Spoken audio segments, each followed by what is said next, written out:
음악과 미술 같은 예술 분야에 쓰인 단어 중에 미완성의 미학이라는 용어가 있습니다.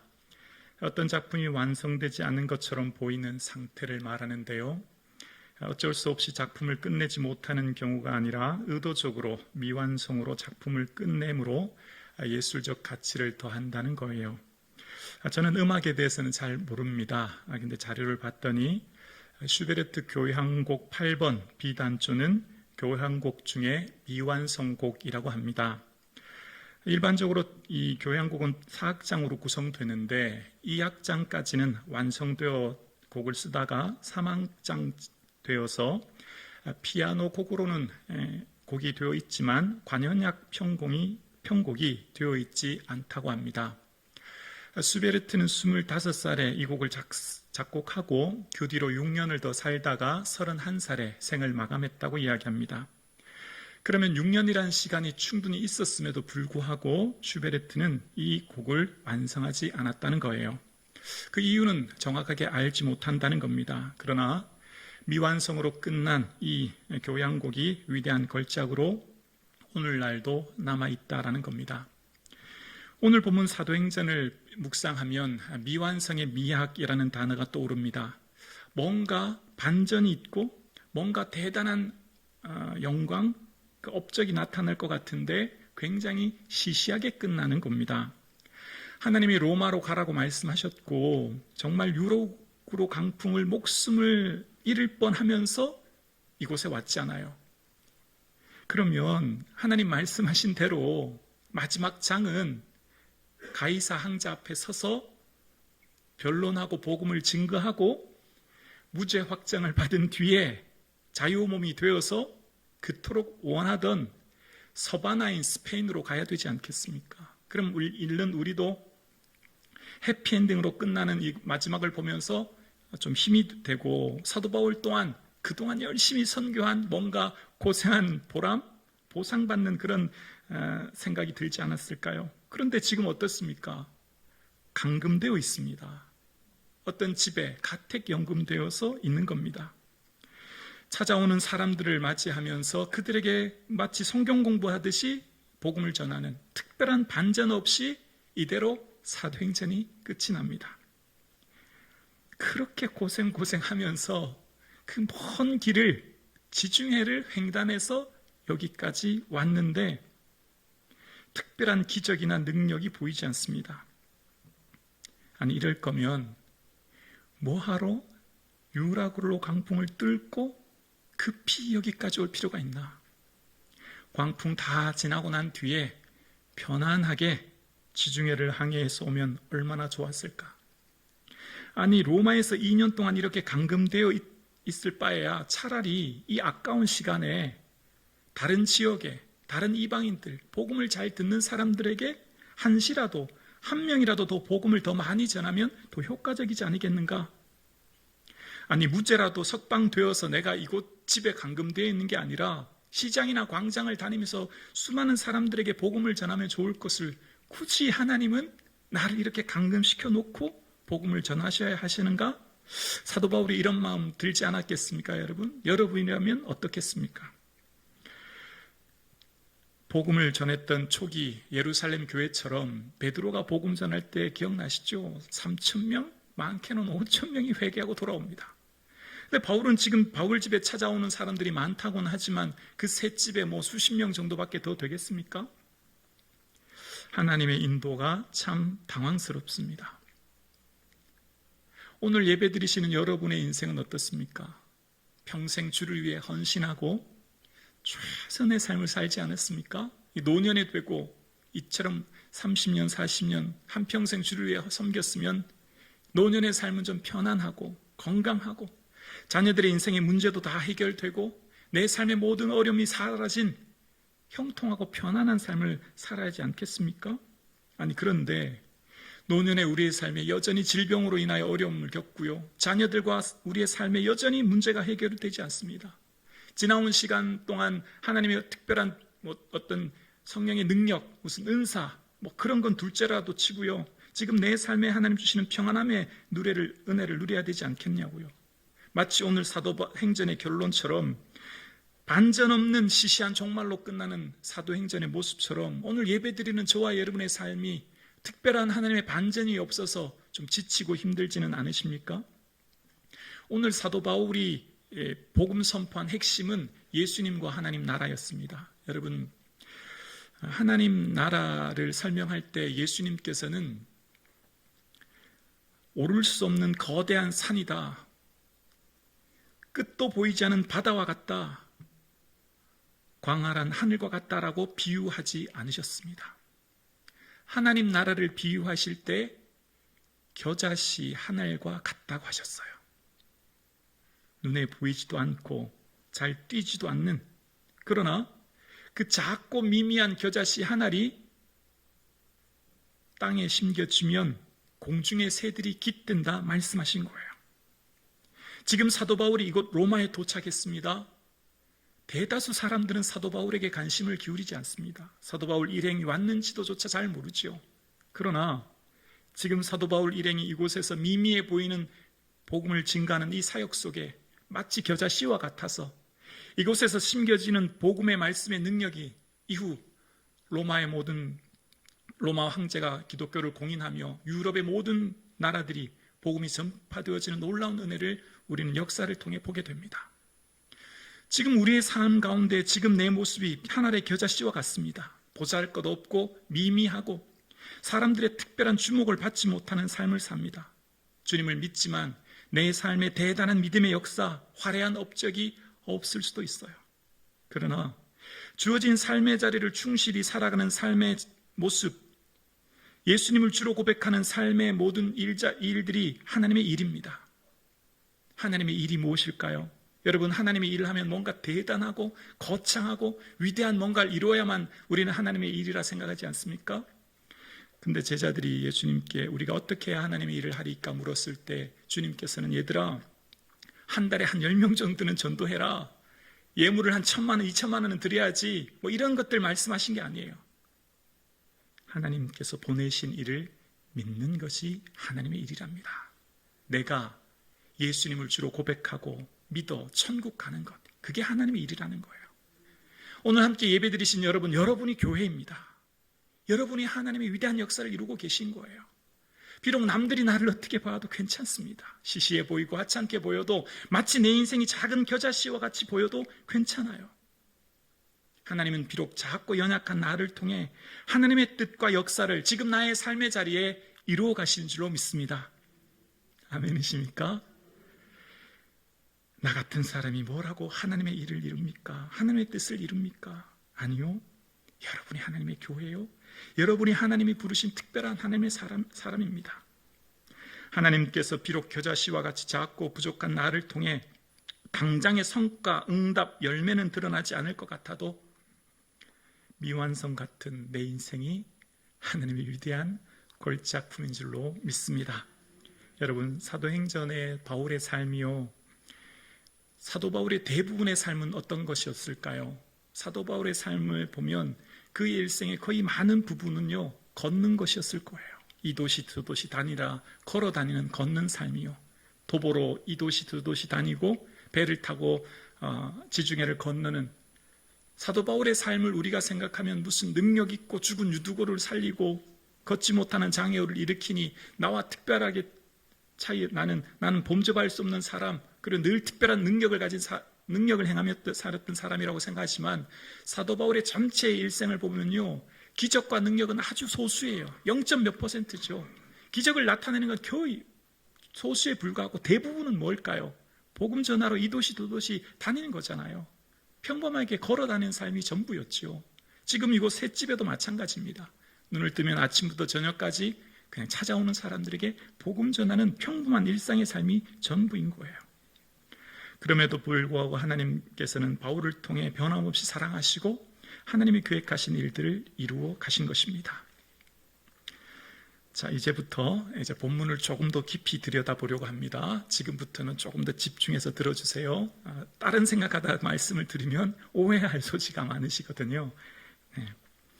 바울이 유숙하는 셋집에 사람들이 찾아오는데요, 바울이 복음을 전합니다. 그런데 올 때는 함께 왔던 사람들이 마치고 흩어질 때는 믿는 사람과 믿지 않은 사람들로 나뉘어지게 되는 겁니다. 오늘 보면 29절은 없음이라고 되어 있거든요. 그런데 그 1번이라고 하는 각주가 달려있고 각주 나나주 아래쪽에 보면 어떤 사본에 그가 이 말을 마칠 때 유대인들이 서로 큰 쟁론을 하며 물러가더라가 있음이라고 기록됩니다. 그러니까 29절은 어떤 사람들이 사도 바울의 말을 들으면서 마칠 때 큰 쟁론하며 갔다라고 이야기하는 거죠. 처음에는 한 마음으로 왔다가 복음 들은 뒤에 반응이 제각각 나뉘어지게 됐다는 겁니다. 마치 이런 거예요. 여러분 평소에 사이좋게 잘 지내고 커피 마시고 얘기하다가 정치 얘기 나오면 분위기가 달라집니다. 그렇지 않습니까? 정치 얘기 나오면 진보와 보수부터 시작해서 기분이 별로 안 좋아져요. 점점 나랑 색깔이 맞으면 괜찮은데 틀리면 별로 기분이 안 좋죠. 바울을 향해서 왔던 사람들이 처음에는 함께 왔지만 복음을 들은 뒤에 반응은 둘로 나눠지게 됩니다. 바울이 누굽니까?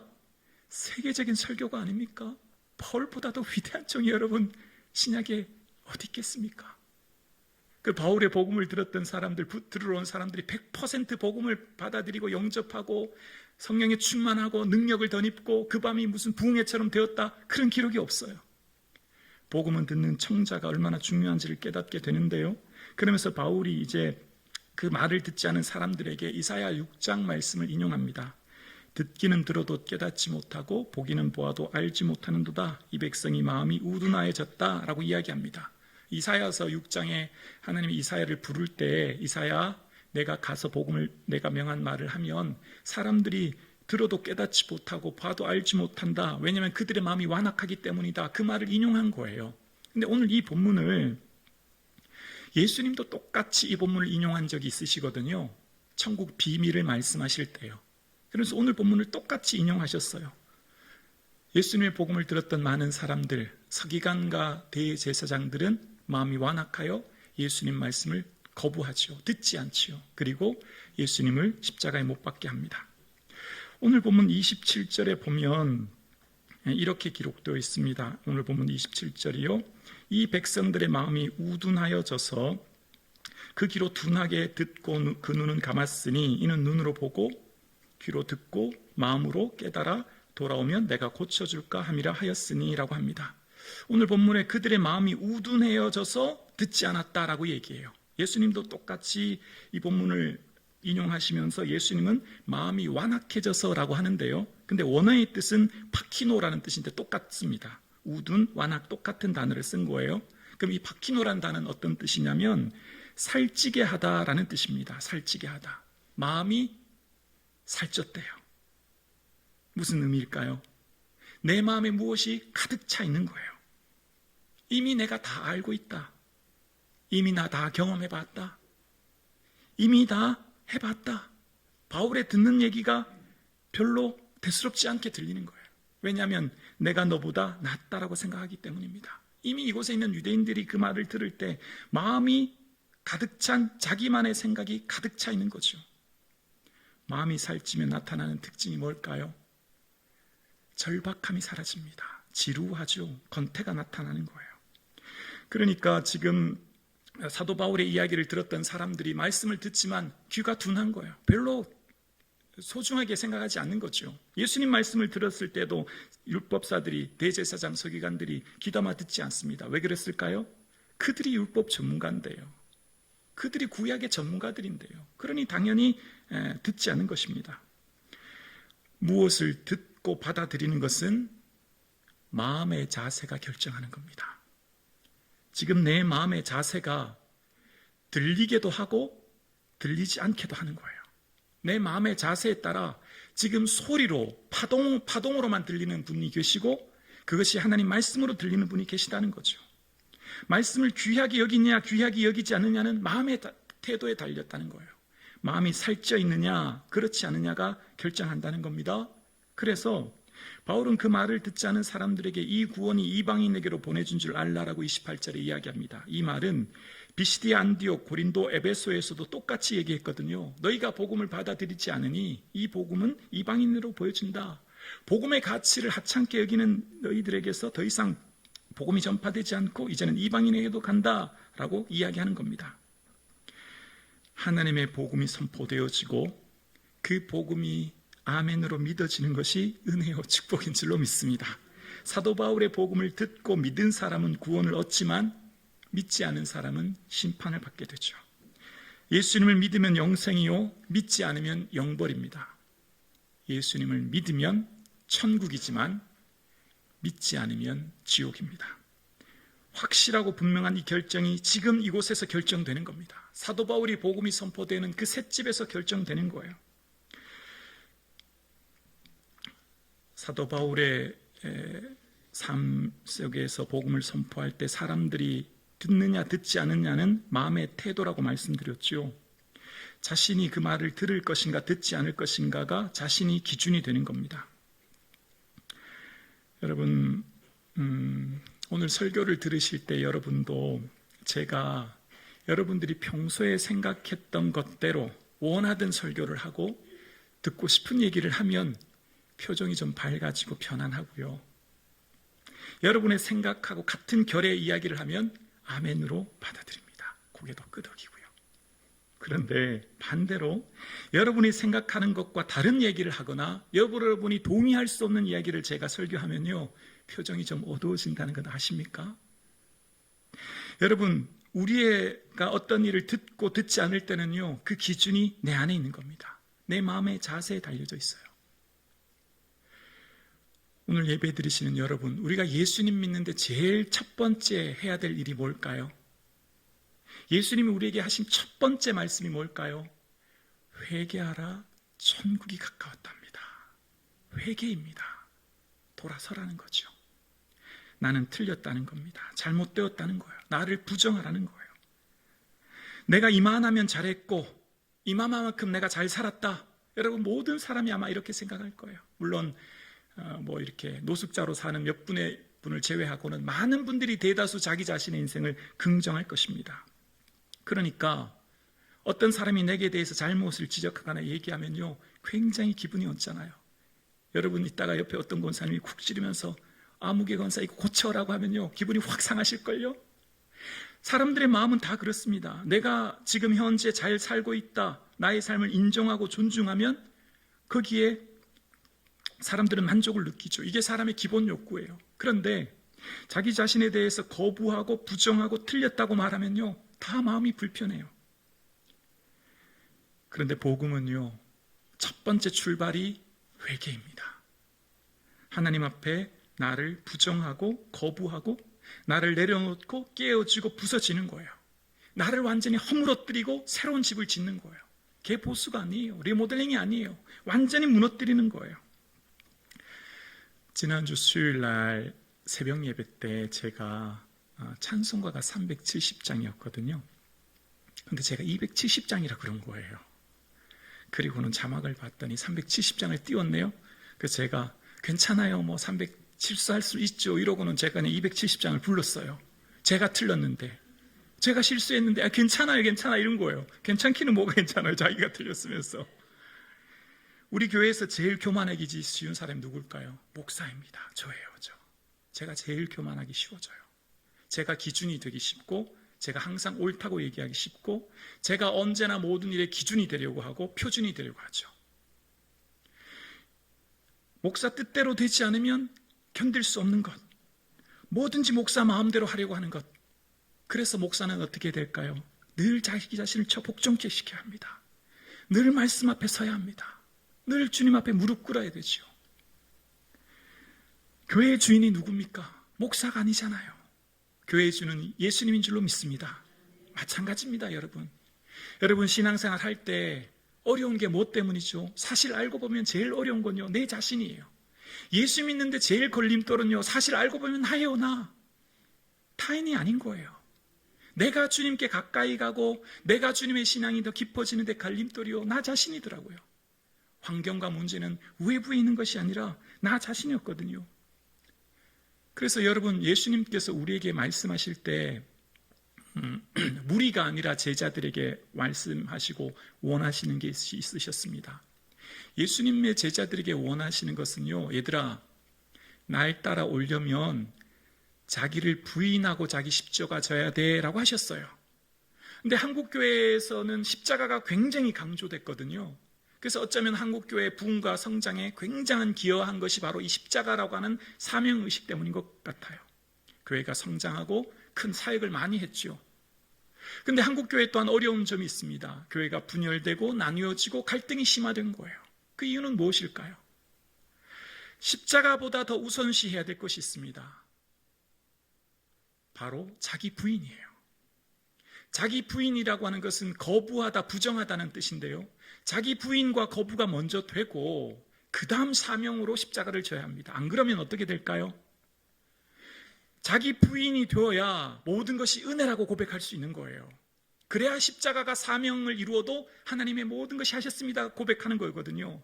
근데 이 자기 부인이 안 되고 십자가만 강조되니까 내가 했고 내가 이뤘고 내가 많이 했는데 라고 하면서 내 의의가 드러나기 시작하는 겁니다. 물론 입술로는 하나님의 은혜라고 고백하지만 말입니다. 그래서 우리의 삶의 큰 어려움은요, 자기 부인 없이 자기 십자가 지는 겁니다. 오늘날 우리의 삶의 제일 어려운 건요, 내가 내 자신을 부인하지 못하는 게 제일 어려움이에요. 여러분, 누군가 내게 어떤 이야기를 할 때 내 마음에 맞지 않고 내가 생각하는 것과 다른 얘기를 하고 때로는 비난과 부정적인 얘기를 해도 맞다라고 할 수 있는 건 무엇일까요? 내가 원래 어떤 사람인가를 잘 아는 것이죠. 나는 누구입니까? 원래 성경에서 말하길 우리 자신은요, 본질상 우리는 진노 중에 있는 자, 본질상 지옥에 있는 자인데 예수님의 십자가 보혈로 구원시켜 주셨다는 겁니다. 그래서 우리의 삶은요, 하나님 앞에 나는 아무것도 아닙니다. 하나님 오직 주님의 은혜 없이는 살 수 없습니다. 이 고백을 누가 합니까? 마음이 가난한 사람이 하는 겁니다. 여러분, 천국은 누구의 것입니까? 심령이 가난한 자는 복이 있나니 천국이 저희들의 것입니다. 여기 가난이라고 하는 원어의 뜻은 푸토코스인데요, 헬라어 원어에 쓰였던 가난은 두 가지 종류가 있습니다. 페네스라는 단어와 푸토코스라는 단어입니다.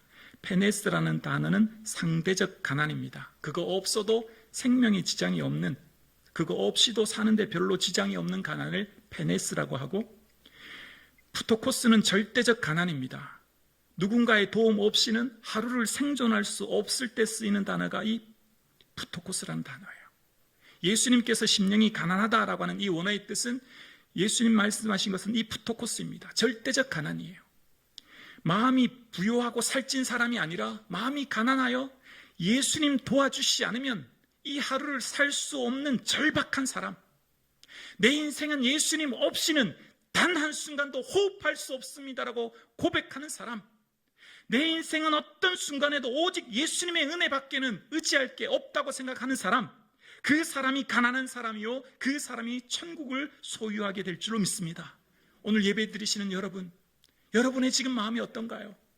예수님 없이도 살 수 있다고 고백되십니까? 내 인생이 나의 의로, 나의 능력으로 이뤘다고 생각하십니까? 모든 것이 주님의 전적인 은혜인 줄로 믿습니다. 은혜 없이는 내가 이 순간 숨 쉴 수도, 내 심장이 뛸 수도, 내가 지금 이곳에 존재할 수도 없습니다. 예수님 도와주시지 않으면 단 한순간도 살 수 없습니다. 절박함, 간절함으로 예배드리며 살아가는 저와 여러분 되기를 주의 이름으로 축원합니다. 그렇습니다. 그런 사람이 어떤 시련이 와도, 어떤 환난이 와도, 어떤 시험에 들 만한 일이 있어도 이겨내는 거예요. 그런 사람이 어떤 고난이 닥쳐도 주님 떠나지 않는 것이죠. 주님 없이는 내가 살 수 없기에 오늘 함께 예배드리시는 사랑하는 성도님, 우리의 마음이 가난해질 수 있기를 주의 이름으로 축원합니다. 예수님 한 분만으로 만족하며 나는 죽고 내 안에 예수님 살고 오직 내가 깨어지고 부서지고 녹아지고 내가 죽어야만 내 안에 예수님 산다고 하는 것을 기억하며 오직 주님의 기쁨 되어지는 우리의 삶 되기를 주님의 이름으로 축원합니다.